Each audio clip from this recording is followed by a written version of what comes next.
Rappelons-nous qu'en nous, rien n'est absolument pur.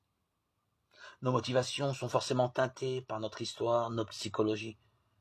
C'est une des formes du refus de ses limites que de poursuivre une rectitude totale, de vouloir être sûr que ce qui est vécu vient uniquement pleinement de Dieu. Il est quasi impossible de discerner exactement quelle est la part de Dieu et la part de l'être humain. C'est notre condition d'homme et de femme. Vivons là dans la paix du cœur. Il est destructeur et faux de penser que le passé est gommé sans valeur. C'est ce qui a été vécu qui permet de faire le pas posé aujourd'hui. C'est souvent bien lent, mais le temps fait partie des limites qu'il faut accepter. Cette prise de conscience est l'occasion d'une purification de l'orientation de notre vie.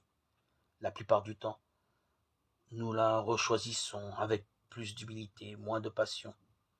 Elle est plus vraie, plus vivante. Mettre en résonance ses désirs et le désir de Dieu va se vivre aussi bien dans les grandes décisions à prendre qui vont orienter l'avenir que dans le courant du quotidien.